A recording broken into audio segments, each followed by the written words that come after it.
Cari soci, cari ragazzi, cari amici dell'Ateneo, cari tutti. È per me un'emozione grandissima portare i saluti in queste circostanze, in questa specifica giornata. Non solo per l'alta valenza dell'importanza di questa giornata della memoria, non solo per quello che con tutte le nostre forze cerchiamo di ricordare anno per anno, perché è una testimonianza di qualcosa che deve far parte del nostro vissuto, perché è parte della nostra esperienza quotidiana, ricordare e ricordare quello che è accaduto, non perché non avvenga mai più, ma per essere vigili, attenti su quello che può ancora accadere intorno a noi. Ma è anche particolarmente emozionante per me dare questo saluto, non dalla splendida sala dell'Ateneo Veneto, dove di solito ci siamo incontrati in altre iniziative come queste, in altre giornate come questa e in tante altre che l'Ateneo, sempre aperto e sensibile ai problemi del presente e del futuro, ha ospitato, ma perché questa volta saluto dallo studio della mia casa in un momento di emergenza epocale che stiamo vivendo tutti e che da quasi un anno ci coinvolge e sconvolge tutti personalmente con questo virus misterioso che ha trasformato le nostre esistenze, che ci permette comunque di valutare l'importanza di essere sempre attenti, coesi e necessariamente impegnati nell'andare avanti anche di fronte a situazioni gravi e imprevedibili come quella che stiamo celebrando e quella che stiamo vivendo. Ci sono dei momenti epocali straordinari che ci fanno riscoprire anche l'importanza di essere tutti insieme, ed è estremamente importante in questo momento ragionare soprattutto con le nuove generazioni, soprattutto come i giovani, come ha fatto il liceo Marco Polo, che è andato a raccogliere le ultime testimonianze orali e vive di quell'esperienza drammatica che ricordiamo tutti insieme in queste giornate.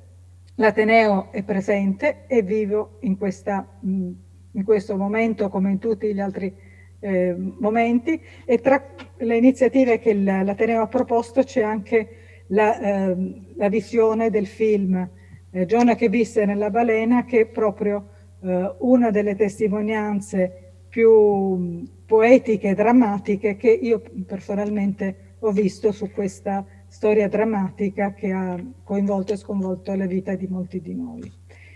E vi ringrazio molto per aver organizzato questa iniziativa insieme a noi. Noi siamo presenti e siamo insieme a voi. La forza della collettività è la forza che ci può fare sperare in un presente e in un futuro migliore. Grazie infinite di tutto e a presto. Buongiorno a tutti, in particolare agli studenti che ci ascoltano. Sono Antonio Beninati, già docente di filosofia al Marco Polo e tutor esterno per questo bel corso di videoproduzione intitolato I giorni della Resistenza. Gli studenti del liceo Marco Polo incontrano le partigiane e i partigiani di Venezia e di Mestre. Un ringraziamento particolare all'Ateneo Veneto, che ha fatto suo questo progetto per il Giorno della Memoria e che ci ospita in questa bellissima sala. Questo evento è dedicato prima di tutto alle ebree e agli ebrei, ma anche a tutti gli altri diversi, zingari, omosessuali, diversamente abili, oppositori politici, tutti sterminati dai nazifascisti nel corso della Seconda Guerra Mondiale. Chiedo poi di dedicare questo evento al partigiano Giordano Gamacchio del Lido di Venezia, che gli studenti del corso hanno incontrato e video ripreso lo scorso anno. Adesso Giordano riposa sotto l'ombra di un bel fiore.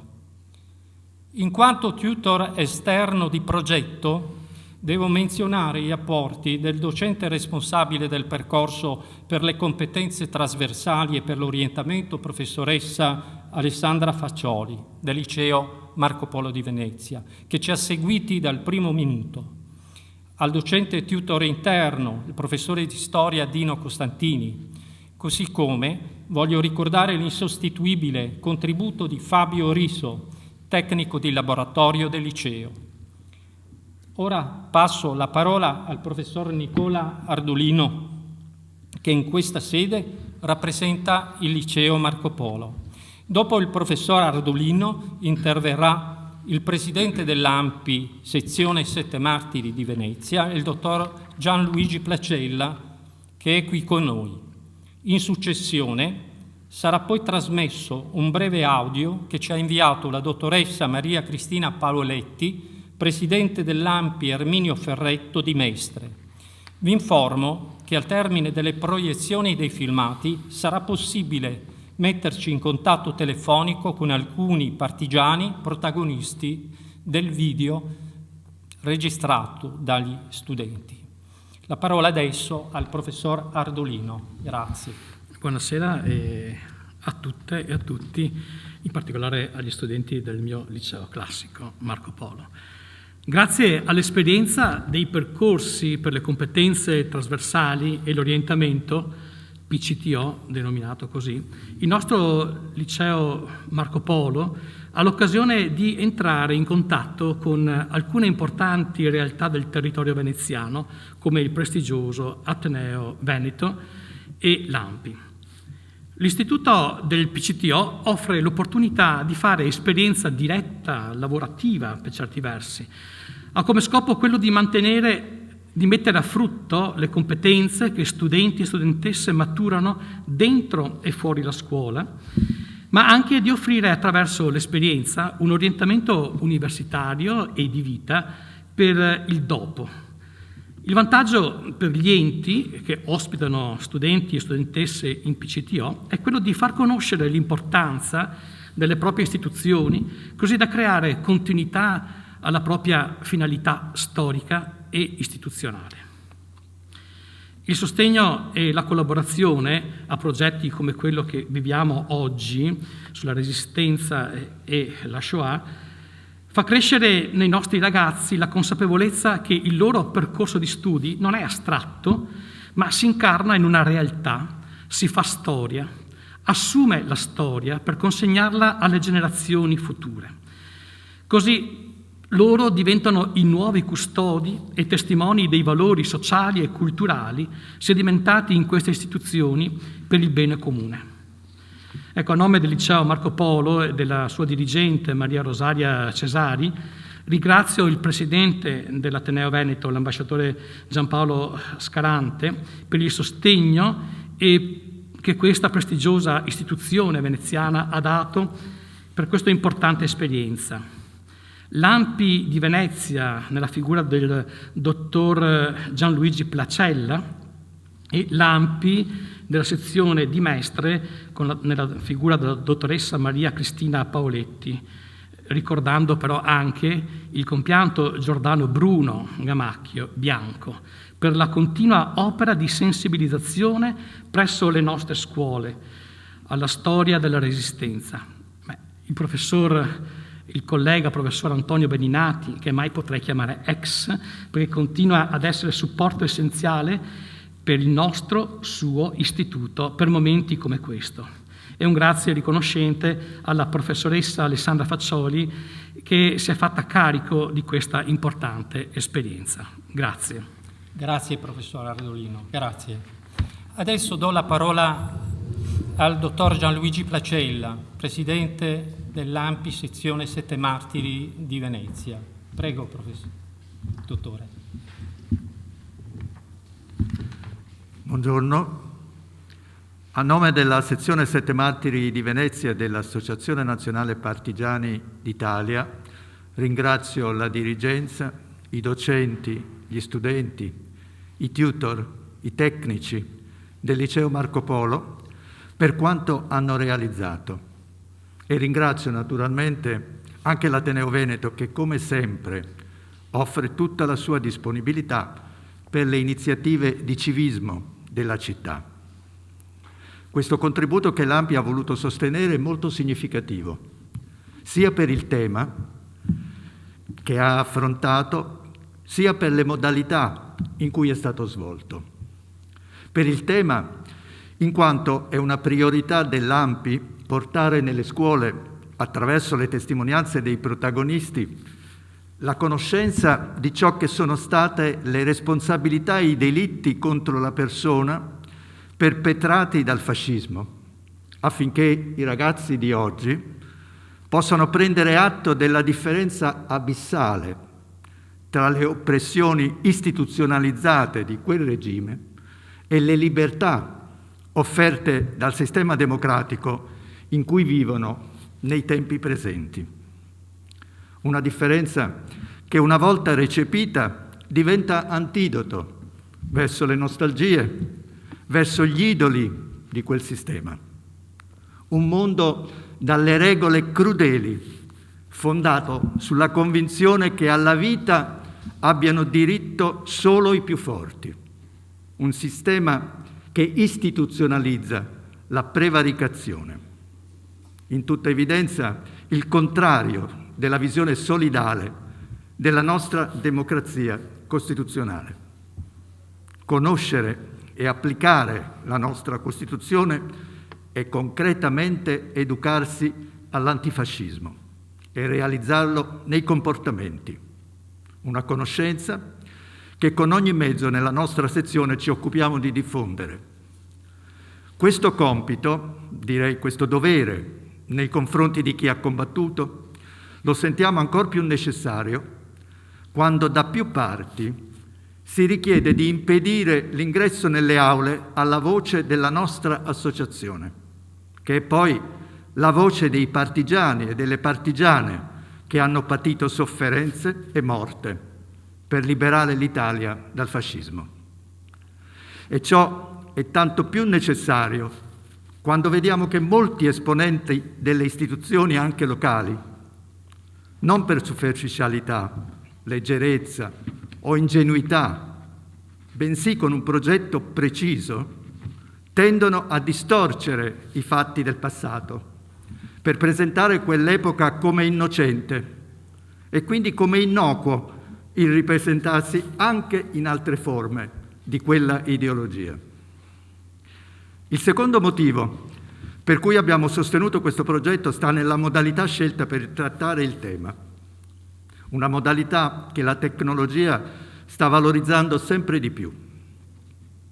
E mi rifaccio alla nostra Costituzione, all'articolo 21, che dichiara al primo comma che tutti hanno diritto di manifestare liberamente il proprio pensiero con la parola, lo scritto e ogni altro mezzo di diffusione. Una libertà che però non è arbitrio, ma responsabilità e accettazione di un limite che è quello dato dalla libertà dell'altro e accettare di agire in relazione con chi è altro da noi, e cioè riconoscerlo titolare dei nostri stessi diritti e non certo agire per sopraffarlo. In altri termini, si sconfina nel campo dell'arbitrio se non si rispetta la libertà dell'altro. Nella comunicazione, pertanto, la libertà è rendersi autonomi dalle pressioni e dagli interessi per diffondere e difendere la verità. Sta nell'impegno a documentarsi prima di tradurre in parole, immagini, voci, suoni, il frutto della ricerca, tenendo presente la responsabilità che ci si assume verso il destinatario del messaggio, perché non c'è libertà di comunicazione senza il rispetto del fruitore. Ecco perché un corso di apprendimento di una tecnica comunicativa, mentre crea arricchimento di competenze, produce una maturazione. Dimostra che la forza di penetrazione del messaggio audiovisivo deve andare di pari passo con la veridicità, con la verifica delle fonti, con l'esattezza delle citazioni. Il mio augurio è che questa esperienza accresca la consapevolezza delle possibilità offerte al cittadino dalla conoscenza, che è la difesa contro ogni fascinazione di violenza e di sopraffazione del diverso che l'ignoranza alimenta. Grazie. Grazie a lei, Presidente. Do la parola adesso alla presidente della sezione Erminio Ferretti dell'AMPI di Mestre, la dottoressa Maria Cristina Paoletti. La dottoressa Paoletti ci ha mandato un audio. Sono Maria Cristina Paoletti, presidente della sezione AMPI Erminio Ferretto di Mestre. Desidero, in primo luogo, manifestare la mia gratitudine alla sezione AMPI Sette Martiri di Venezia e all'Istituto di Istruzione Superiore Marco Polo per l'invito a partecipare, anche col mio breve audiomessaggio, al momento della presentazione del video I giorni della Resistenza. Video realizzato dagli studenti e dalle studentesse del Marco Polo sotto la guida esterna del professor Antonio Beninati, del tutor interno professor Dino Costantini e della referente interna del corso professoressa Alessandra Faccioli, cui va tutta la mia ammirazione per aver intrapreso tale progetto didattico. Desidero esprimere agli studenti e alle studentesse, a nome mio e della sezione AMPI di Mestre, tutto il mio sincero apprezzamento per il percorso effettuato, sotto il profilo tecnico della produzione di questo audiovisivo, ma per quel che più ci interessa come AMPI, per aver contribuito alla valorizzazione della memoria, riuscendo a coniugare lo studio dei testi storici, dei documenti, con la ricerca sul campo, intervistando i nostri partigiani e le nostre partigiane, Sofia Gobbo, Maria Rosa Zomaro, Mario Bonifacio, Giordano Camacchio, Gabriele Poci, chiedendo loro di raccontarsi e di raccontarci le motivazioni di fondo alla base della loro scelta di vita, i loro entusiasmi, le loro paure, ma soprattutto l'orgoglio per aver partecipato con modalità diverse, con esperienze diverse, in località diverse, a quella grande stagione di lotta per la civiltà, per la libertà, per la democrazia, per la pace, per la giustizia sociale che è stata la Resistenza. Tanto più siamo loro grati, quanto più si addensano sopra di noi le nubi scure del revisionismo storico, quanto più impunemente si tende ad affermare che i caduti sono tutti uguali, senza distinguere tra coloro che sono morti per voler perpetrare un regime fascista, oppressore e bellicista, e l'occupazione nazista del nostro paese, da coloro che invece hanno sacrificato le loro vite per la libertà. Non vi ruberò altro tempo. Un ringraziamento a voi tutti e un grande grazie anche a Lia Finzi per la sua testimonianza, sempre ricca di riflessioni profonde e di grande umanità. Allora, a questo punto mando un backstage curato da Alessandro Barilà. Questo backstage riporta momenti importanti, ecco, del corso di videoproduzione. Subito dopo sarà messo in onda un fotoclip, sempre un backstage. Penso che sia simpatico partire proprio con queste produzioni.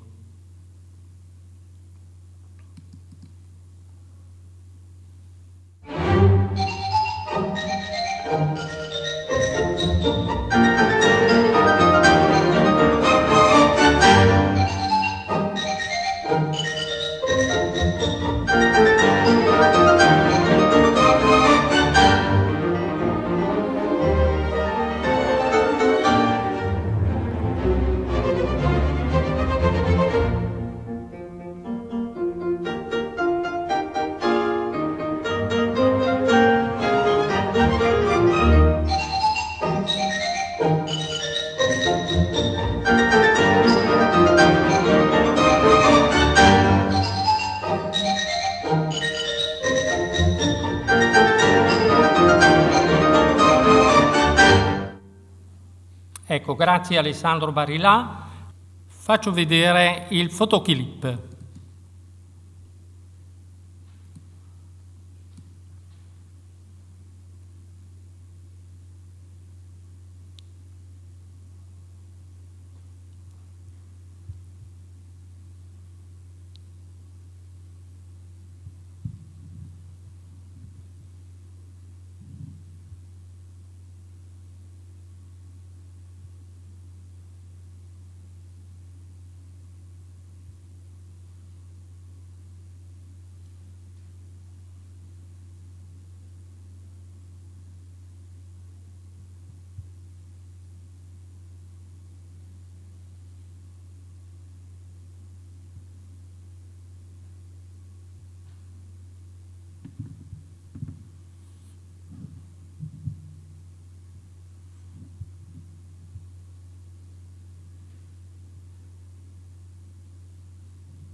Grazie.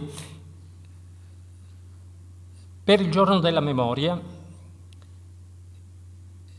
proietteremo tra un po' una brevissima videosequenza dal titolo L'arresto e la deportazione delle 2 sorelle Romanelli nella testimonianza del partigiano Gabriele Poci. Ma prima di proiettarlo io do la parola a uno studente che ha partecipato molto attivamente al corso, Gabriele Pavanati, del liceo classico Marco Polo di Venezia. Prego, Gabriele. Se dovessi descrivere questa esperienza con una parola o con un concetto, penso che direi privilegio.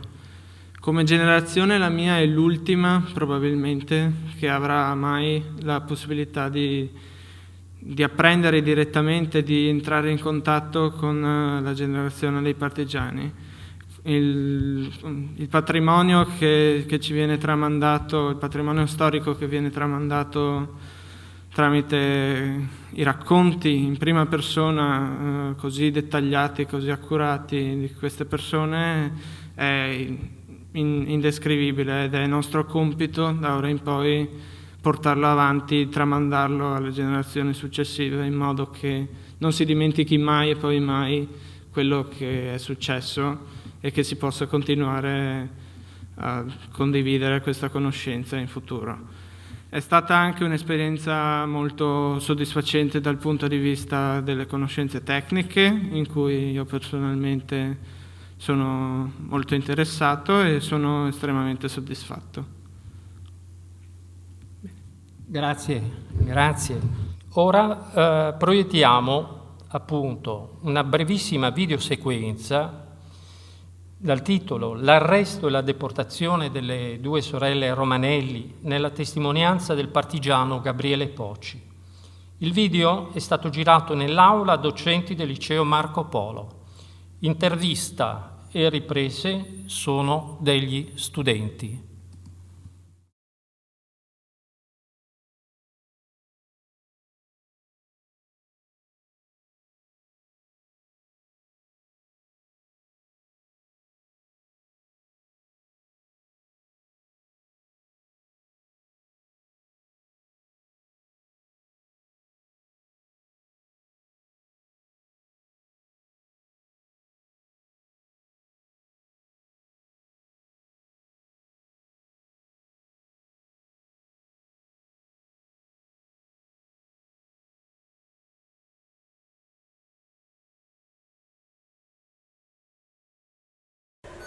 Allora vi dico, prima di arrivare a questo, a Venezia, dove abitavo, al primo piano, c'era una famiglia ebrea che aveva, la mamma aveva 2 figlie. Le figlie erano ebree. Una notte mio papà si alza e sente una cagnara, perché avevamo la porta di fronte nel pianerottolo delle scale, e sente che arrivano i fascisti, le fanno vestire queste 2 donne e le portano alla scuola vicino ai campi gesuiti, cosa sia la scuola? Foscarini. E l'hanno al Marco Foscarini e l'hanno portate là. Madonna, dice mio papà, quando ci alziamo durante la mattinata, hanno portato via le 2 ebree, quelle sorelle che non ne fanno niente a nessuno, poverette. E allora si interessa e va al Marco Foscarini.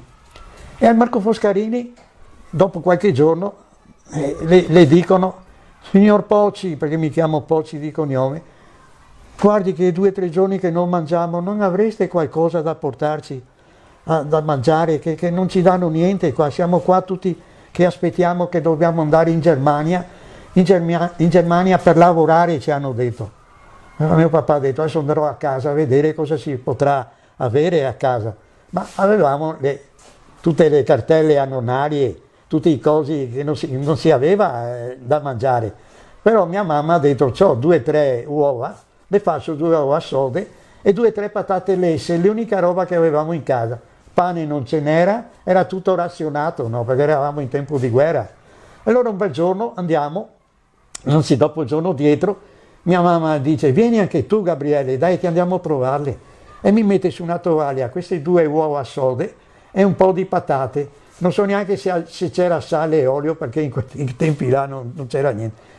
Quando mi hanno visto portare con la tovaglia, un tovagliolo, cioè queste patate lesse e queste cose, le hanno mangiate contenti, ci hanno abbracciato e quella.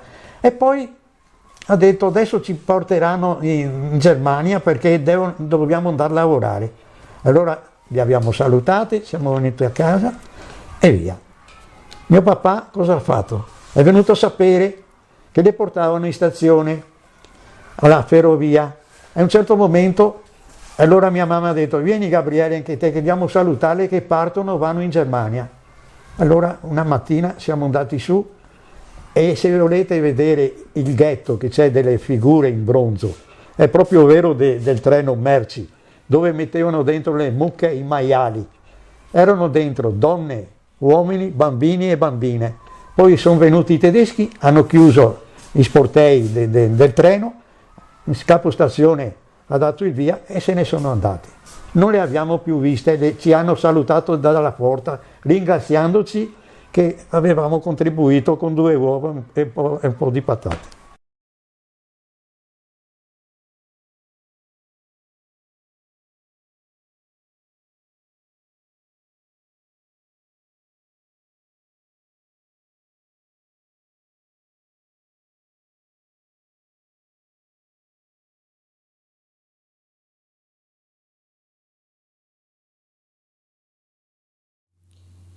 La parola ora alla studentessa Lara Bevilacqua con una sua riflessione sul video che sarà proiettato subito dopo, intervista a Lia Finzi. Prego, Lara. La narrazione della professoressa Lia Finzi vi colpirà dapprima per la presentazione della nostra Venezia, tanto povera nel secondo dopoguerra, quando la famiglia Finzi può finalmente tornare dopo essere fuggita in Svizzera per rincorrere nelle persecuzioni. Interessante il fatto che in laguna non ci fossero più le briccole perché a causa del freddo erano state bruciate per potersi scaldare un po'. Ci racconta un ritorno segnato da luoghi distrutti dai bombardamenti, dalla lira che non valeva più niente, dalla sua casa non più sua perché requisita, e dalla perdita di sua madre e dal silenzio poiché nessuno osava parlare di quanto era accaduto. Eppure in quelle vicende difficili, sia ai tempi dell'esclusione degli studenti ebrei dalle scuole con l'introduzione delle leggi razziali, sia dopo la liberazione, la professoressa ci fa sentire la grande preoccupazione dei giovani di allora di istruirsi, di recuperare gli anni persi, di proseguire gli studi per poter dare un contributo personale alla ricostruzione del paese. La scuola allora era vista come la possibilità di riprendersi, di costruire un futuro migliore con una lucidità che oggi ci manca. Anche se la situazione di oggi è molto diversa, vorremmo che la nostra scuola riaprisse dopo l'emergenza Covid, che ci costringe alla didattica a distanza, recuperando almeno un po' dell'energia che ci trasmette il racconto di Lia Finzi. Anche per il fascismo la scuola contava molto, ma si trattava di uno strumento di controllo e non della libera formazione delle persone prevista dalla scuola pubblica che ammette la diversità e promuove i valori di solidarietà e convivenza democratica. Grazie Lara, grazie. Bene, allora adesso proiettiamo il video intervista a Lia Finzi.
cupa, triste ed infinita, la giornata si iniziò. Qui nel bosco senza vita, che qui dentro ci serrò. O terra di dolore, mai più sarai prigione, mai più, mai più, mai più, mai più. Il tuo libro di memorie è intitolato Dal buio alla luce. Parleremo anche del buio, se te la sentirai di farlo. Ma vogliamo iniziare con la luce. E la domanda è questa. C'entra la Resistenza in questa illuminazione? Certamente, se non ci fosse stata la Resistenza, io sarei rimasta nel buio per sempre. Il buio fa paura, soprattutto ai bambini, alle persone deboli, agli anziani. Fa paura perché non puoi riconoscere l'altro, non puoi stare insieme all'altro.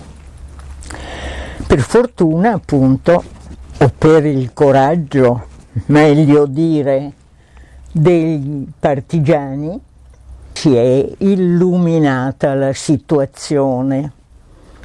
Da un periodo molto scuro sono entrata in un periodo illuminato, diciamo, cioè che poteva vivere in un'Italia liberata e democratica, che era decisamente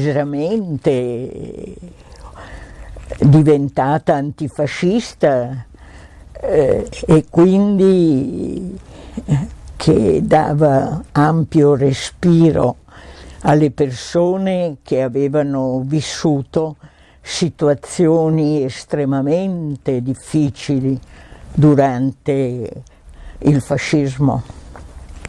Ecco perché ero passata a vivere nella luce, diciamo, anche con tante difficoltà, perché il dopoguerra è stato difficile per tutti, il dopo liberazione. Nel 1945, quando tornavano i militari, tornavano quelli che erano stati obbligati a combattere dal fascismo, erano stati obbligati in paesi lontani che non volevano certo avere italiani che occupavano, che con gravi anche atti facevano del male negli altri paesi. Tornavano e qualcuno invece non è più tornato dalla guerra, anche quei giovani che erano partiti perché giovani di leva, e molti non tornarono molti da paesi freddi come la Russia, dove erano stati obbligati ad andare a fare la guerra, a occupare paesi lontani, con scarpe di cartone si diceva allora, perché non avevano certo l'equipaggiamento che sarebbe stato necessario in quei paesi freddi e lontani. E tornarono anche quei partigiani che avevano combattuto contro il nazifascismo e quelli che erano stati messi in campi di internamento, perché piuttosto che andare a combattere per la Repubblica Sociale Italiana di Mussolini avevano preferito essere deportati in campi di internamento. Tornarono alcuni, anche non molti, ma anche alcuni di questi giovani valorosi. Ecco, la luce arriva piano piano arriva perché ci si abitua anche a trovare situazioni inaspettate per una ragazzina di 15, 16, 17 anni. Situazioni che non si possono immaginare quando prima vivi in un ambiente ristretto come era quello delle persone che si rifugiavano in Svizzera o che si rifugiavano nelle nostre campagne come sfollati, fingendo di essere sfollati, o quelli che avevano avuto anche l'esperienza di parenti deportati nei campi di sterminio nazisti perché ebrei. Ecco, non veniva accettato in quel periodo fascista la diversità. La diversità era punita, come potrei dire, respinta in modo violento, e quindi non solo gli ebrei, che furono numerosi quelli deportati nei campi di sterminio, 6 milioni, ma anche i Sinti e i Rom, che sono gli zingari. Anche quelli non venivano riconosciuti come persone e deportate. Gli antifascisti, quelli che combattevano da casa, dalla loro città, con iniziative cittadine contro il fascismo, anche quelli deportati perché erano contrari alle idee dei fascisti, cioè tutti i cosiddetti diversi, gli omosessuali, le persone che non volevano adeguarsi a quelle che erano delle regole assurde volute dal fascismo, e chi non le accettava veniva punito, e molti venivano puniti appunto con la deportazione. Una delle domande che ti volevamo fare in questa intervista è proprio di cogliere e di presentare la differenza tra i valori, gli ideali su cui si è fondata l'educazione che voi avete portato, tu, Momi, Federici e gli altri educatori al Biancotto, al Comitato Biancotto, e i valori, o meglio i disvalori, no? Che erano trasmessi dalla scuola fascista. Noi, prima cosa, era la scuola pubblica. Tutti dovevano frequentare la scuola pubblica, dalle elementari fino a tutti i tipi di scuole che, in base alle scelte dei ragazzi, ma anche delle mamme, di queste vedove, di partigiani, di queste donne che davano una mano nella cura ma anche nella elaborazione del programma didattico all'interno del Biancotto. Ecco, il primo punto era la scuola pubblica. Secondo, la solidarietà, perché capissero che gli aiuti che venivano dagli operai di Porto Marghera, dagli intellettuali del Veneziano, molti intellettuali, dei lavoratori di Venezia, del comune stesso, anche quando è stato guidato da giunte non di sinistra, ma il primo sindaco di Venezia fu Ponti, che era democristiano, ma che aveva fatto la resistenza con i cattolici, e poi Gianquinto. Ma abbiamo avuto una solidarietà del comune, direi, molto importante, perché c'erano tanti collegi privati, però avevano capito del valore di un collegio, di un istituto per gli orfani di partigiani. Ecco, e poi, oltre alla solidarietà, era importantissima l'assemblea, cioè quello che si decideva nell'assemblea era accettato da tutti, anche dalla direzione. La maggioranza determinava, dopo una discussione, determinava quello che si doveva fare o non si doveva fare. Cioè qualsiasi scelta era costruita assieme. Mai uno avrebbe detto taci tu che sei piccolo. Quando interveniva anche un piccolo delle elementari, veniva accettato tutto quello che uno diceva nell'assemblea, cioè il valore del collettivo, che era quello che era responsabile dentro e fuori il convitto. Come sono nati i convitti scuola della Rinascita? Si chiamavano così i convitti per orfani e per ex partigiani, perché quando i partigiani riuscivano a liberarsi, a liberare zone come la Valdossola, il Montefiorino, il Friuli, la prima cosa che facevano in quei luoghi, liberati dal fascismo, era la scuola democratica, perché era noto che la scuola fascista non era democratica, tu dovevi seguire una linea, taci e ascolta. Nella scelta di insegnare, prima tu hai insegnato nella scuola ebraica, poi al Biancotto e infine nella scuola pubblica. Hai mai fatto riferimento alla tua esperienza difficile e dolorosa degli anni della persecuzione e della vita da ragazza ebrea rifugiata in Svizzera? No. Parlavi ai ragazzi della Shoah? Allora,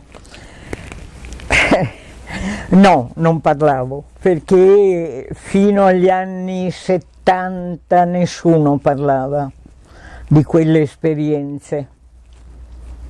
Primo Levi diceva che aveva cominciato a capire che doveva parlarne negli anni 60, perché aveva paura di non essere creduto. Era talmente difficile da raccontare una situazione così spaventosa come la sa raccontare oggi la Liliana Segre, che è molto brava perché ricorda con lucidità il campo di sterminio. Poi il fatto è di ricordare dopo, quando si è elaborato il ricordo. Come dicevo, non parlavamo fra ragazzi della stessa età, tornati da varie esperienze di situazioni di essere stati nascosti un posto nell'altro, non ne parlavamo. Desideravamo parlare d'altro, parlare del futuro, parlare degli studi, parlare di cosa avremmo voluto fare. Ecco, io ho insegnato subito alla scuola ebraica perché mi aspettavano con grande ansia mia sorella, che aveva 5 anni più di me e che era già diplomata, subito ha cominciato per forza, ha fatto anche la maturità dopo al Benedetti, di maturità scientifica per iscriversi a matematica all'università a Padova. Però subito è andata a insegnare alla scuola ebraica perché ne avevano bisogno, riaprivano con questi bambini che avevano avuto esperienze terribili, traumi anche, qualcuno con qualche genitore, qualche parente deportato. Quanto è stato decisivo per le tue scelte pratiche di vita l'incontro tra una giovane come te che aveva vissuto la persecuzione antiebraica e la resistenza? Questo incontro come è avvenuto? Dove è avvenuto? Chi te ne ha parlato? Chi ti ha fatto capire quanto per te stessa per tutti i perseguitati dal nazifascismo, quindi non solo gli ebrei, ma anche perseguitati politici e così via, fosse necessaria la resistenza. Sono state decisive alcune letture? Oppure ci sono state delle persone che ti hanno indirizzato? Sì, già in Svizzera non c'erano soltanto ebrei. Se pensi in un campo di internamento nella Svizzera francese, eravamo 17 nazionalità, c'era persino un indiano. E dentro a molti campi c'erano anche partigiani che durante il periodo dell'inverno del 44, quando Alexander, capo degli alleati, aveva detto è freddo, tornate a casa, riprenderemo in primavera la nostra battaglia contro i nazi fascisti. Ma dove andavano sti partigiani? A casa, che erano ricercati nei loro paesi. Ecco, per esempio quelli della Valdossola avevano deciso, quelli che non sono stati presi, c'è tutta la storia di Primo Levi, del suo gruppo di partigiani che sono stati presi, poi in più hanno scoperto anche che era anche ebreo. Alcuni partigiani però, piuttosto che farsi prendere, non tornavano a casa, sono venuti in Svizzera. Dopo un paio di mesi ritornavano in primavera a fare le loro imprese. Ecco, questo gruppo, per esempio, di Valdossola, sto leggendo un bel libro su questo argomento, alcuni passarono in Svizzera.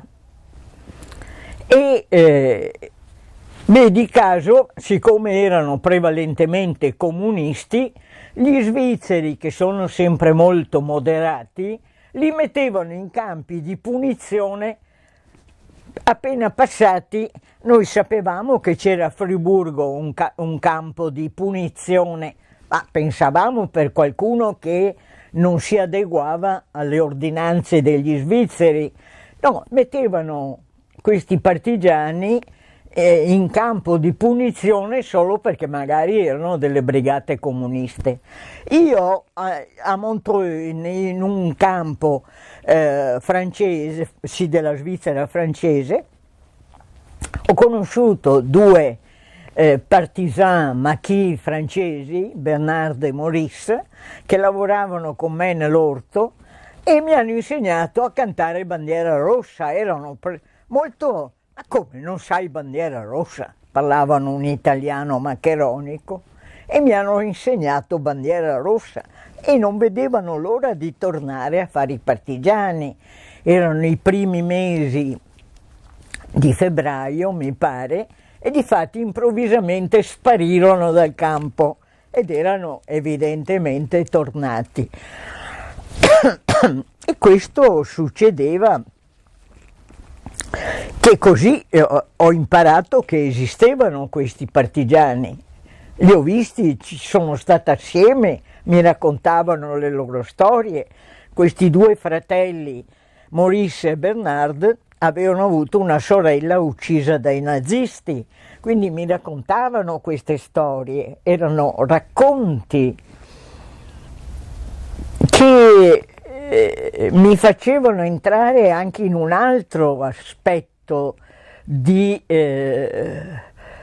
necessità di essere dovuti fuggire, non solo gli ebrei, c'erano anche altri e li ho conosciuti. Così è cominciata la mia conoscenza, direi. Poi quando sono tornata ho avuto 1000 occasioni. Ho frequentato gente che è nota anche, Franca Ungaro frequentava il Marco Polo, il classico, e io invece studiavo per finire in qualche modo la scuola, le magistrali per far più presto, cosa posso dirti, perché mi parevano più facili. E lei mi insegnò i classici greci e camminavamo sulle zattere e mi declamava: beata è come un Dio che davanti ti siede e tu dici dolci parole e dolcemente sorridi. Mi insegnava i classici greci, mi ha fatto venire voglia di leggerli, di studiarli. E quindi ho conosciuto giovani che avevano partecipato alla Resistenza. Ho conosciuto Basaglia prima della legge. L'ho conosciuto ragazzo. Ho conosciuto giovani e mia sorella conobbe Gianmario Vianello, che era dirigente del Partito Comunista e aveva fatto il partigiano ed era stato anche torturato a Calitoria, dove vogliamo fare lo studio sul Palazzo delle Colonne. Gianmario è stato torturato lì e mia sorella si fidanzò con Gianmario. E poi conobbi altri che avevano fatto la Resistenza e quindi dopo leggevo, studiavo, conoscevo, mi piaceva la storia molto. E dopo il partito ha avuto un grande elemento di educazione, insomma, non solo perché avevano bisogno di noi giovani studenti universitari per il Biancotto, che andassimo a fare i partigiani, a dirigere come Momi e Gramola, anche perché il partito l'avevo riconosciuto come l'unico partito veramente antifascista. Questo era il mio obiettivo da capire e quindi studiavo, per forza studiavamo molto. Dopo ho conosciuto Momi, è stato determinante questo, insomma. Lui era direttore didattico. Che cosa ha significato per te essere donna negli anni della fuga dall'Italia nazifascista e durante il tempo del rifugio in Svizzera?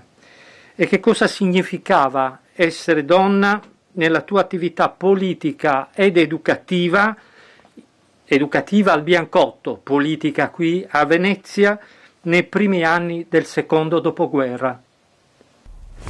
Sì, è interessante la domanda, ma la fuga non è che ci fossero differenze tra uomini e donne. Se dovevi fuggire, fuggivi.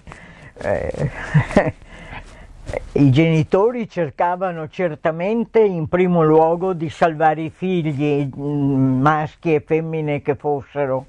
Trovavano le soluzioni più incredibili. Abbiamo situazioni di famiglie veneziane che il papà e la mamma furono salvati dai signori Levorato, che sono nel Viale dei Giusti del Lido, e avevano un figlio maschio e 2 figlie femmine. Le figlie femmine le hanno prese in un collegio di Canareggio, che è stata fatto la madre superiora, c'ha anche lei l'albero del ricordo qua a Liveser. Hanno messo recentemente il nome della superiora. Ha tenuto le 2 bambine, ma senza mai interferire, obbligarle di farle cattoliche. Molto correttamente le hanno tenute, insomma. E il maschio l'hanno tenuto il Levorato, ma non riusciva ad andare a scuola, era nascosto lì con i genitori. Il maschio era stato in classe con me alla scuola ebraica, cioè situazioni molto diverse. Qualcuno si salvava in campagna da contadini, dicevano di essere sfollati da Venezia e pagavano magari la retta. Ecco, la Zara di Mira invece sapeva che i levi di Trieste erano ebrei, li ha salvati, e il parroco di allora, non di Oriago, di Campagna Lupia forse, dava lezione di latino alla ragazzina Levi di Trieste.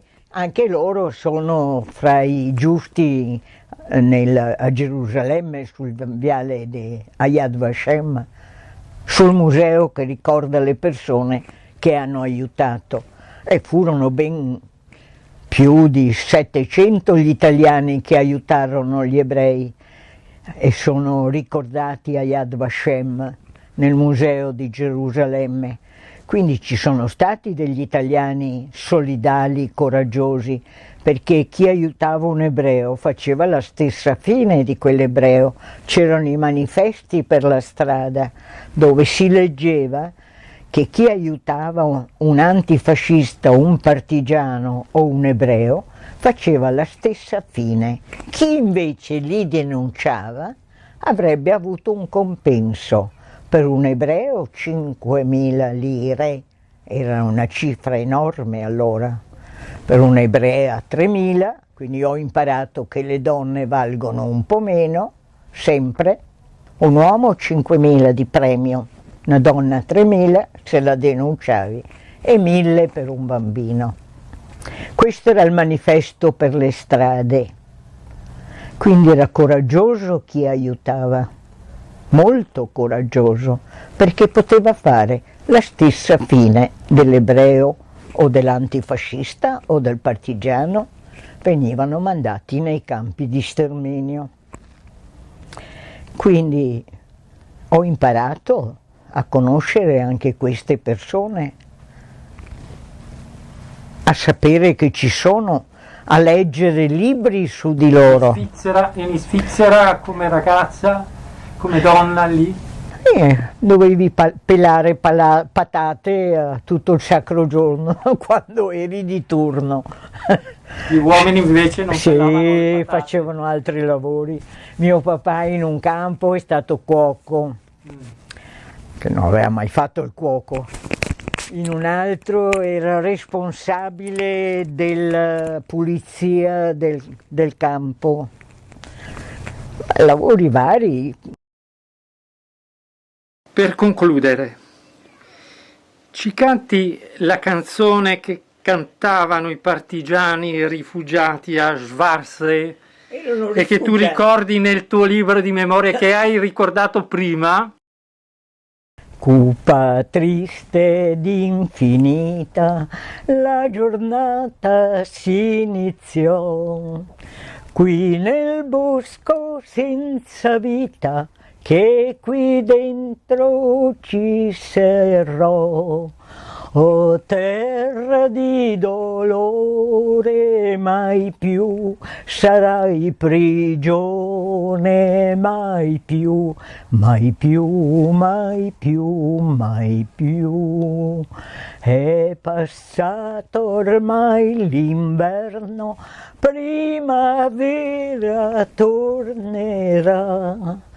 Lasceremo questo inferno per riaverti, o libertà, o terra di dolore, mai più sarai prigione, mai più, mai più, mai più, mai più.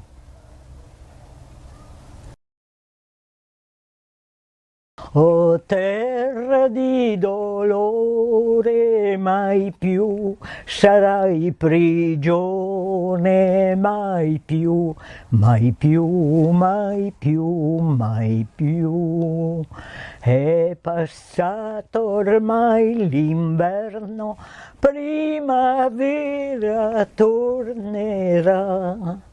Lasceremo questo inferno per riaverti, o libertà, o terra di dolore, mai più sarai prigione, mai più, mai più, mai più, mai più. Bene, adesso la parola va alla studentessa Rebecca Scarpa che ci presenta il video degli studenti, I giorni della Resistenza.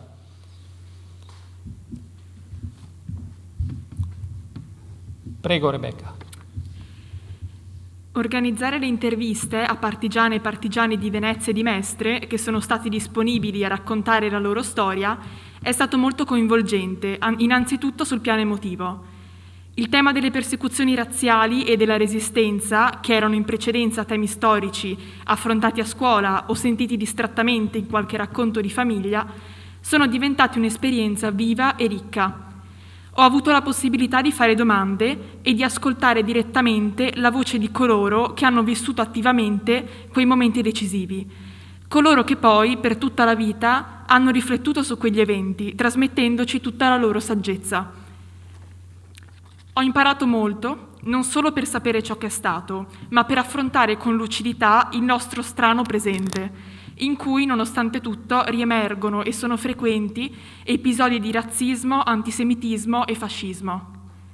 Spero proprio che la nostra iniziativa contribuisca a sollecitare la nostra generazione a riconoscere con lucidità ogni ideologia di sopraffazione e a reagire con fermezza contro di esse. Bene, grazie Rebecca. Allora, facciamo partire il video realizzato per quanto riguarda le interviste, per quanto riguarda le riprese proprio dagli studenti del Marco Polo.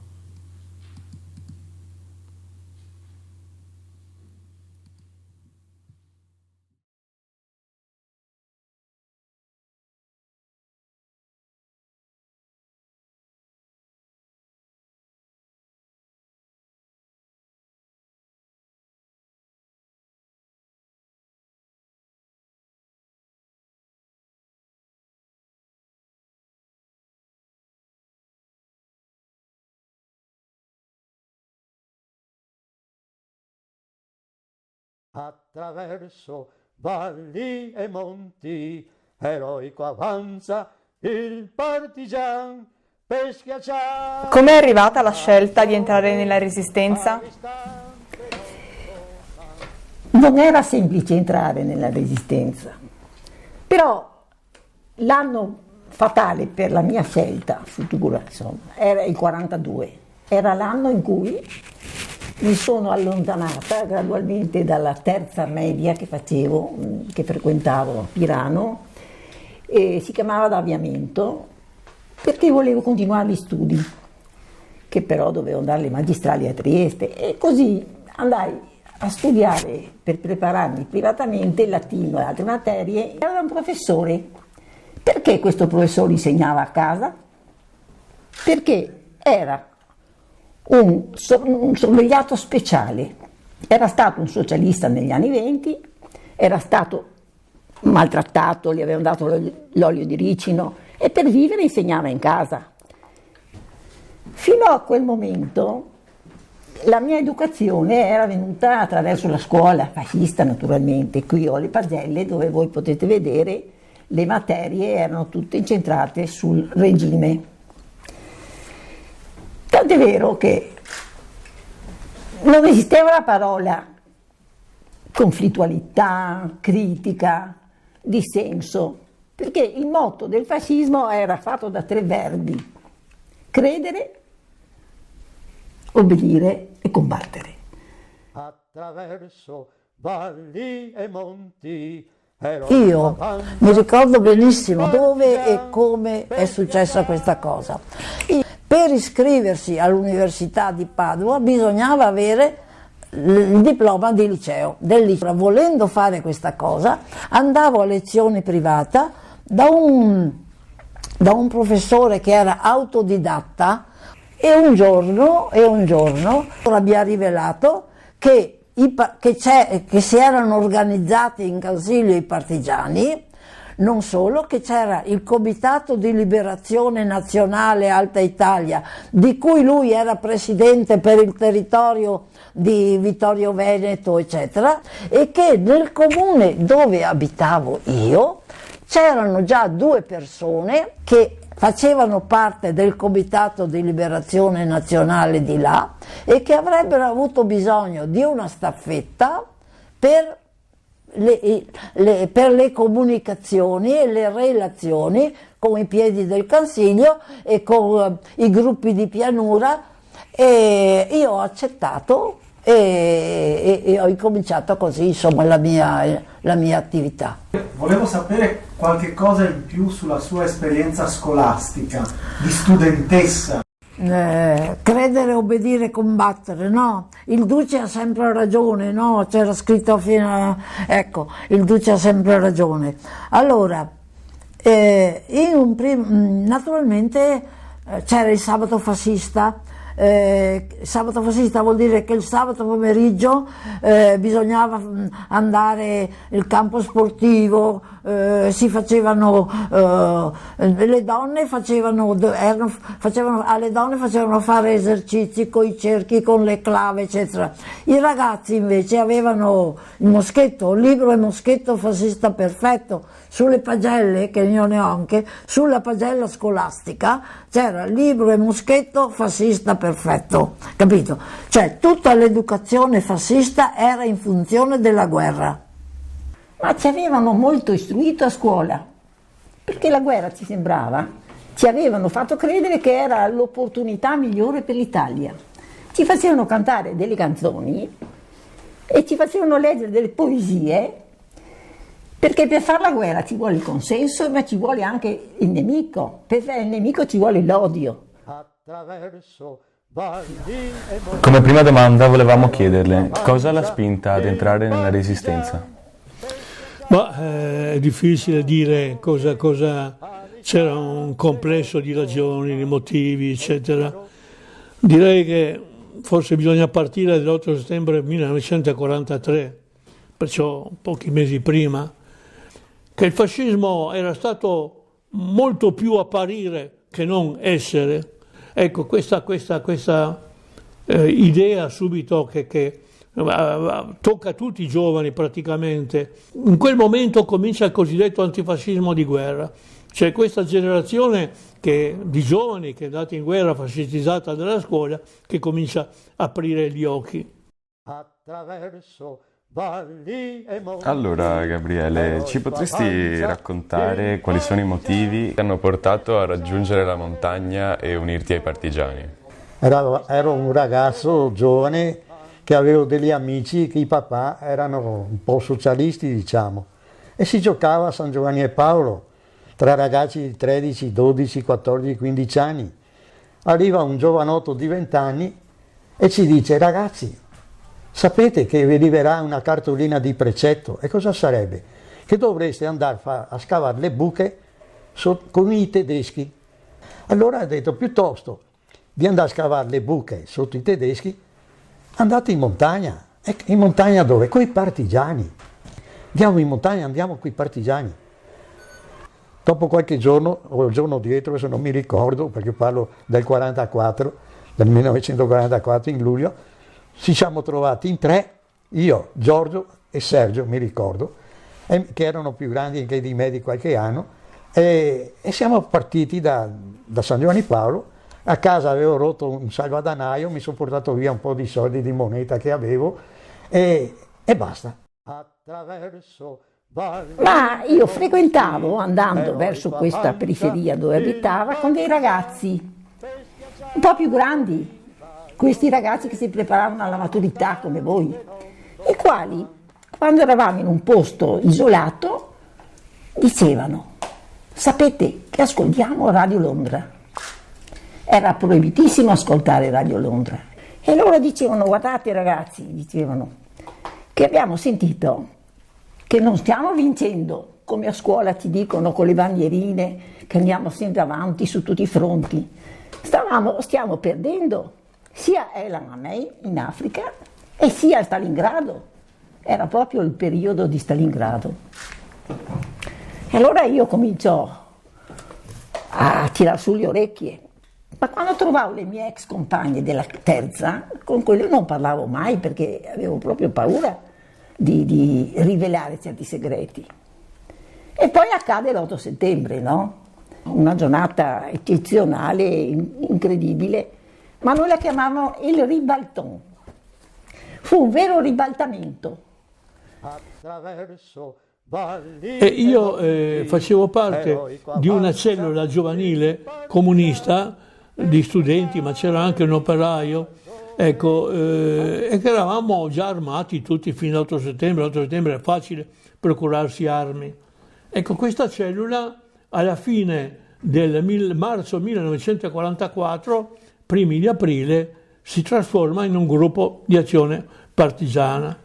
Ecco, io a me non parlo mai di me stesso, non mi va, non è nel mio costume. Comunque io viaggiavo armato, però avevo anche documenti che dimostravano che io lavoravo per i tedeschi, nel senso mio padre aveva una barca che lavorava per i tedeschi, io figuravo imbarcato, non ci sono mai stato, però avevo documenti che mi permettevano di circolare liberamente. Ecco, ma circolavo armato, ma ho avuto due grandi fortune. La prima, quella di non essere mai stato scoperto, arrestato, e la seconda, quella di non essere mai stato costretto a uccidere un nemico. Perché uccidere qualcuno con la pistola è qualche cosa che lascia un trauma per tutta la vita. Con la pistola tu vedi in faccia quello che uccidi. Attraverso valli e monti. Come ti sei trovato all'interno della Brigata Fontanotto? Quali erano i tuoi compiti e quali sono state le persone a te più vicine? Prima che si costituisse la brigata, tanta gente veniva dai cantieri di Monfalcone, di Trieste, tutti mezzi nudi, diciamo, non si mangiava, non si codava, ci siamo trovati in 7, 8, 900 persone. Poi è arrivato un bel giorno un generale slavo per formare la brigata. Allora ci hanno dato le divise da inglesi, ci hanno dato le armi, ci hanno incominciato a fare i battaglioni. E lui mi ha detto, tu Mali, vuol dire piccolo, Mali in sloveno, tu corriere di brigata, tu porta ordini. Dicevo, avevo imparato qualche parola, avevo imparato le strade, di andare di qua, di andare di là. Eravamo tutti vestiti allora con le armi, avevo il fucile, avevo una bomba a mano, avevo le cartucce, mi hanno insegnato anche a sparare. Le prime volte siamo scappati dalla paura. Attraverso valli. Avendo lei vissuto sia una guerra partigiana fuori da Venezia e Lido e una a Venezia e Lido, quanto potevano essere diverse le guerre fuori da Venezia e a Venezia? Era molto diverso perché a Botta di Livesa c'era la lotta partigiana, ma c'era un grande pericolo, perché là ti scappavi, ti metteva in muro e ti impiccava. A Lido invece, ed era a Lido insomma, no? Abbiamo fatto un attentato, ho fatto saltare il ponte di Botta di Livesa, di Meduna di Livesa, nel ponte di Meduna di Livesa, ed era un passaggio che aveva fatto i tedeschi per passare compagnia Bea, e la mia volta e avevo detto, cioè, qua si passa, siamo qua, va bene, ma da parte di A, allora io avevo visto far saltare il ponte, il comando nostro, e io l'ho fatto saltare, no, capito? E è andato col polcare. Tutte robe così succedevano. Purtroppo c'era un periodo che quando mi sono incontrato con loro così, dopo poco, non so per spie o cosa è successo, che hanno preso il comandante e anche il vice comandante della brigata allora Livenza, che era un cattolico, 20 anni, aveva 20 anni. E io qui un bel giorno erano impiccati là sul ponte di Botta di Livesa e il comandante Tony Fulano e l'altro giovane vice, io mi si è preso i fascisti e io l'ho impiccato a Oderso, perché Oderso, proprio dove passa il treno, appena di là, inizia la strada, c'era il comando dei fascisti. Attraverso valli e monti. Quando decise di partecipare alla Resistenza, era cosciente dei rischi a cui si stava esponendo? Non ci pensavo, perché per esempio quando sono andata a Padova a prendere i giornali clandestini, quelli del Partito Comunista, del Partito d'Azione e della Democrazia Cristiana, che era l'Antonianum, ecco, io sono andata a prendere questi pacchi di giornali, li mettevo sopra la reticella in pullman o in treno, come fosse state cose mie personali. Ma non è che lo facessi pensando faccio così lo facevo, ripeto, così, come se fosse la cosa più naturale di questo mondo. Subito dall'8 settembre si forma un comitato di salute pubblica che poi diventa un CLN. Allora vengo contattata non da lui, perché eravamo vicini di casa, ma io ignoravo, era proprio un ignorare freudiano, dire non voglio sapere di cosa fanno gli altri. Fui avvicinata da un ragazzo che aveva una cartolibreria e ci dice tutto, ci dice si stanno formando coi CLN dei gruppi di azione e voi ragazze con altre due mie amiche formerete una cellula femminile. Bene, ho detto, non dovete sapere nulla di quello che fanno gli altri, non dovete conoscere i nomi di nessun altro, dovete eseguire degli ordini perché la clandestinità è la prima regola, e questo era successo già praticamente nel 40, fine del 43. La guerra partigiana, in 5-6 mesi sono morti 140 compagni e li ho anche seppelliti una parte, e poi i feriti, bisogna vedere i feriti, 200 sono stati feriti, portati giù coi carri di sera, non si poteva, avevamo un campo con le partigiane che venivano, poverette, a prendere i feriti trainati da un cavallo col carro, e i feriti bisognava aspettare l'imbrunire la sera tardi, perché sennò i tedeschi o i fascisti slavi chiamati domobranzi o bella garda ti vedevano coi cannocchiali e ti tiravano coi cannoni o coi carri armati oppure con qualche mortaio, e ci arrivava di quelle granate che bisognava sempre correre da una parte e l'altra, e lì si ha subito tanti morti per queste cose qua. Di più vi dico, per il mangiare, una roba spaventosa, eravamo pieni di pedocchi, pieni di scabia, tanti di miei compagni erano TBC, mamma mia, avevano perfino i piedi congelati, era fame. Col comandante del Lido siamo andati a sentire con l'ordine del comando Piazza di fare, perché si doveva cercare di contattare, vedere cosa si doveva fare, di andare a parlare, vedere con i tedeschi. Lì ha fatto un fiatino di cosa, abbiamo fatto una distribuzione del Lido, perché là i problemi erano che c'era San Nicolò, c'era le mine, la caserma Peppe, dopo c'era sul ponte di San Nicolò c'era il deposito della benzina, che i massi arrivavano, ci facevano la benzina prima di tornare fuori, no? Poi c'era a Cabianca, c'era i cannoni, i famosi 301 mi sembra, roba genere, ma 300, gli 300 qualcosa, e i cannoni. E dopo avanti ancora c'era Malamocco, c'era la caserma dei fascisti. Dopo a Malamocco c'era gli Alberoni. Agli Alberoni anche là c'erano le mine. Studiato tutte queste posizioni, cosa si doveva fare? Non si poteva andare su un posto solo e lasciare libero tutti, invece bisognava fermare tutti. E insomma abbiamo combinato di andare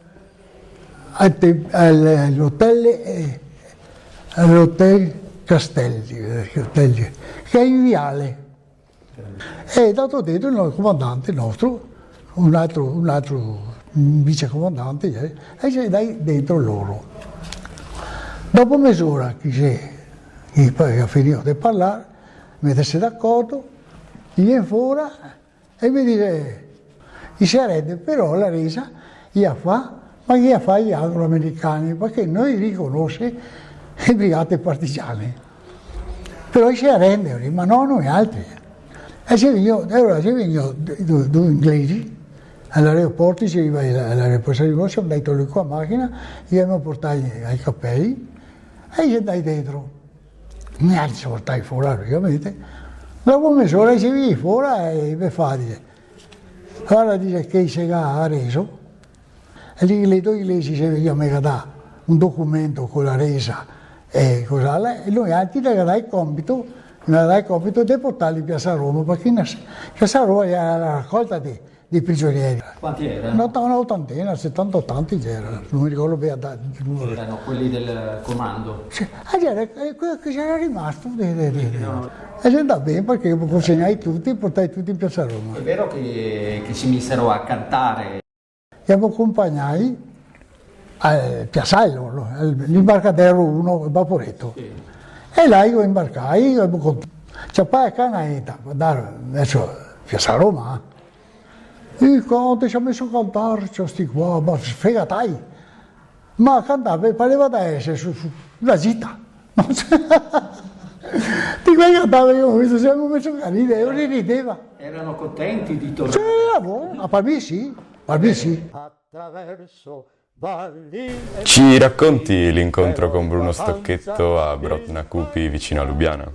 Andavamo verso Lubiana e nella strada, tutto sul momento, c'è il vicecommissario di brigata Ennio Agostini, mi dice: Boccia, mi devo sgranchire le gambe, non me la faccio più stare a cavallo, vieni qua, monta sul mio cavallo che io mi sgranchisco le gambe.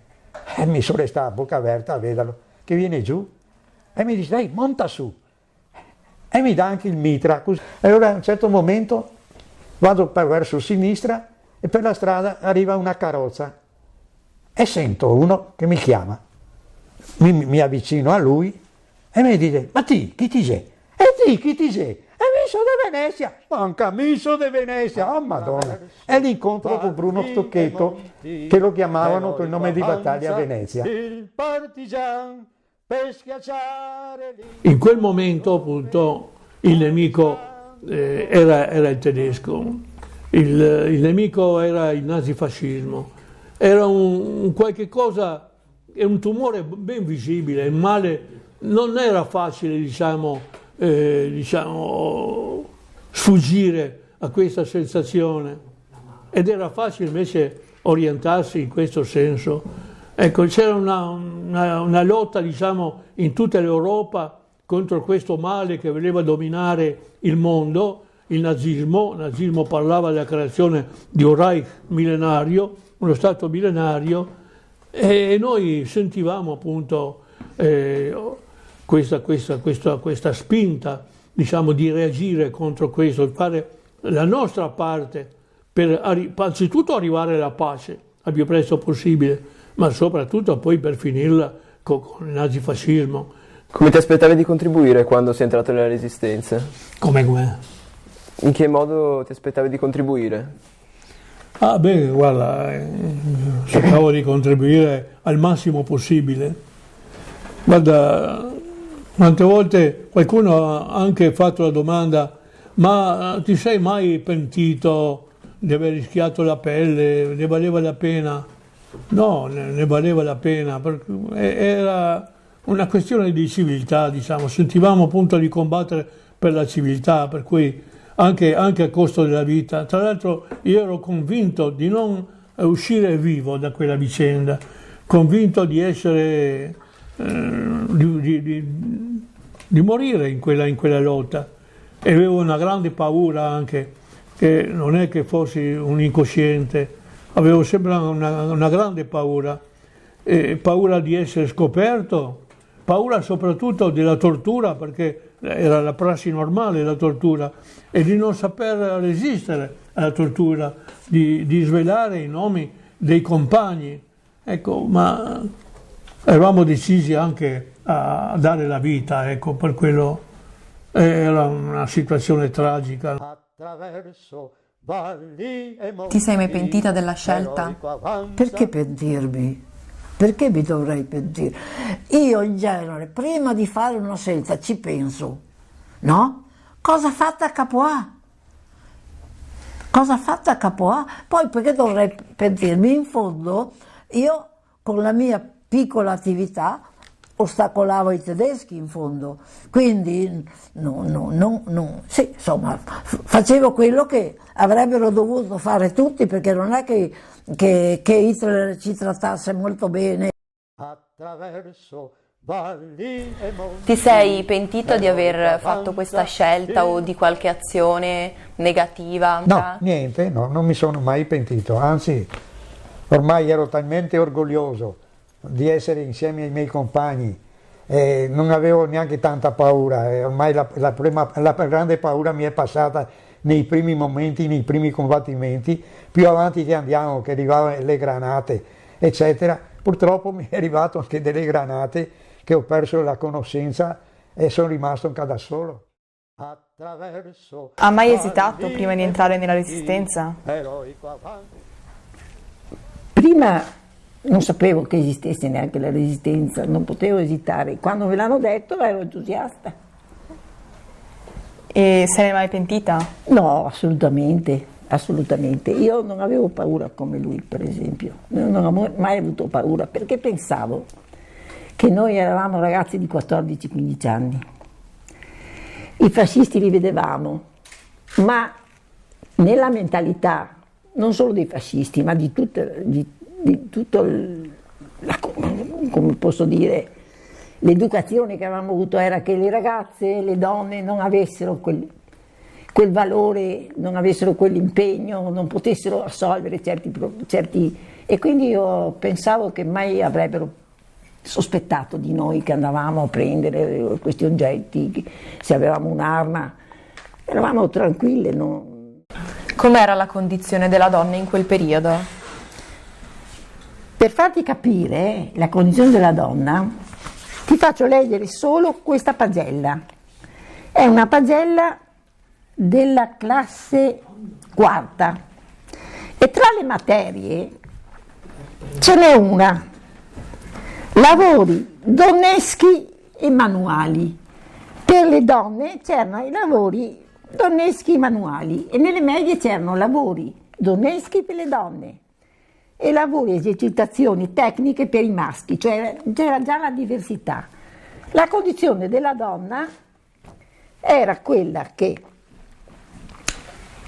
deve essere madre, prolifica, premiata dalla campagna demografica, premiata, e doveva essere specialmente orgogliosa dei figli in funzione della guerra. E invece la Resistenza come sarebbe stata senza le donne? Guarda, le donne hanno fatto la loro parte importante perché i maschi non c'erano. E lui, per esempio, è un ragazzo che non era di leva, cosiddetto, no? Ma altrimenti erano ragazzini, perché gli uomini erano o al fronte o militari o prigionieri e non esistevano nelle città. Chi avrebbe potuto portare i messaggi? Chi avrebbe potuto raccogliere i materiali? Chi avrebbe potuto preparare anche, quando c'è stata la liberazione, preparare le bandiere, i fazzoletti? Sarebbe stata la stessa cosa la Resistenza europea senza le donne? È difficile. Difficile perché le donne potevano, intanto erano meno sospettate in un certo senso, no? E poi potevano intrufolarsi, potevano avere motivi per andare anche laddove, perché bisogna ricordare che eravamo in tempo di guerra e quindi non era che eravamo coi tedeschi in casa, quindi un uomo aveva sempre per un uomo c'era sempre il pericolo del campo di concentramento. Per una donna il pericolo era inferiore, bisognava proprio che fosse, se mi avessero scoperta in flagrante credo che mi avrebbero fatta a pezzi o mi avrebbero mandato in campo di concentramento, ma in genere le donne le stupravano, le torturavano, le trattavano peggio che degli uomini, i tedeschi, in genere era così. E invece la manifestazione a Trieste nel maggio del 45? Ma la sfilata di Trieste è stata una roba impressionante, i battimani, la gente che mi veniva, che mi abbracciava, io che gli dicevo state distanti che sono pieno di pedocchi, era una roba impressionante, e tutti che mi abbracciavano, una roba, guarda, ho passato una giornata che non so neanch'io, la più bella della mia vita. Mi arriva uno vicino e mi dice, Boccia, lo sai che ti chiamano il comando della brigata, lo Stato Maggiore, c'è il comandante della brigata Roma, di nome di battaglia, Paparasso Giovanni di nome, che ti vuole. Insomma, Boccia, tu dovresti fare l'alfiere della brigata, devi portare la bandiera della brigata perché tu sei il più giovane della brigata. Allora partiamo con la brigata, loro, i comandanti erano tutti a cavallo, erano 4 o 5. A un certo momento loro hanno incominciato a intonare questa canzone. Attraverso valli e monti, eroico avanza il partigian per schiacciare l'invasore, all'istante non doman. A vedermi così giovane, portare la bandiera, a essere, e davanti c'erano i comandanti che mi dicevano ogni tanto, senti il Boccia come canta. E quando ho cantato Attraverso valli e monti, tutti gli altri che erano dietro di me sono venuti dietro con la canzone Partigian, bandiera al vento, sempre uniti noi saremo. Qual è stato invece il momento, a suo avviso, più bello di questa... Beh, il momento più bello certamente è stato il momento della liberazione. La liberazione è stata veramente un momento, un premio per tutti i sacrifici, per tutti gli sforzi, per tutti i rischi che avevamo corso prima. E è stata veramente il toccare il cielo con un dito.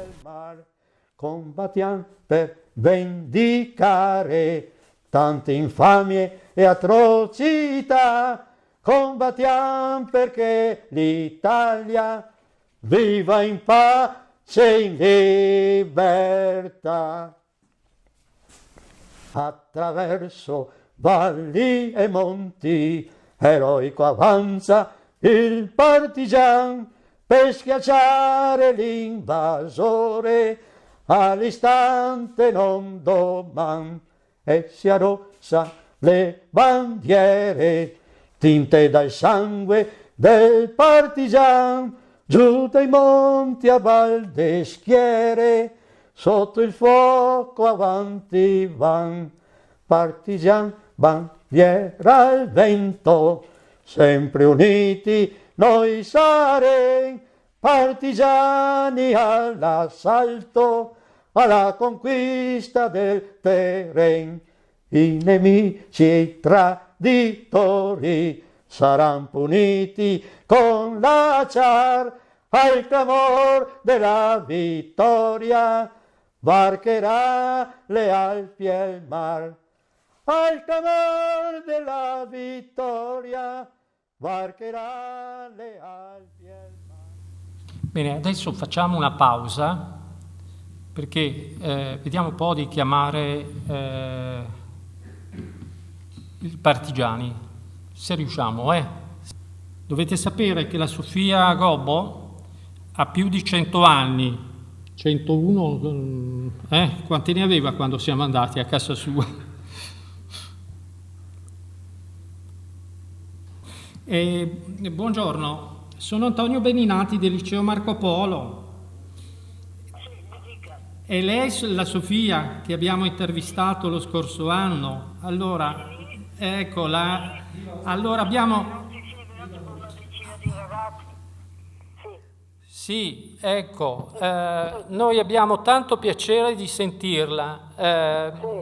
Se vuol dire qualcosa ai ragazzi, perché siamo qui all'Ateneo Veneto e stiamo anche vedendo le riprese fatte, l'intervista fatta lo scorso anno. Può dire qualcosa ai ragazzi e alle ragazze? Lei aveva raccontato la sua... rispondere a loro domande o a loro dubbi, a loro incertezze e anche rispetto alla situazione attuale, che mi pare che ci sia una grande tentazione di tornare verso il fascismo presso a poco da parte di qualcuno. Ecco, il suo punto di vista, il suo insegnamento qual è oggi? No, prima di tutto che non bisogna, cioè noi veniamo da un periodo storico che dovrebbe dimostrarci che dovrebbe essere passata l'idea di tipo fascismo, insomma, ecco, siamo in democrazia e bisognerebbe tenere presente questa cosa in tutto, perché mi pare che adesso c'è qualcuno che dimentica, dice che ha sbagliato a cantare Faccetta Nera, però a me o a qualche altro non verrebbe in mente in nessun modo di pensare a una cosa del genere. Il fatto solo di aver pensato di fare una cosa del genere, secondo me, è un sopruso alla storia e agli ideali che dovrebbero essere presenti oggi a tutti noi, insomma, ecco. È molto importante quello che sta dicendo Sofia, molto importante. Sì. Bene. Sì, io sono qua, basta vedere di mettersi d'accordo il giorno, l'ora e ben finito. Grazie Sofia, prego. Grazie Sofia, a presto e stia bene, arrivederci.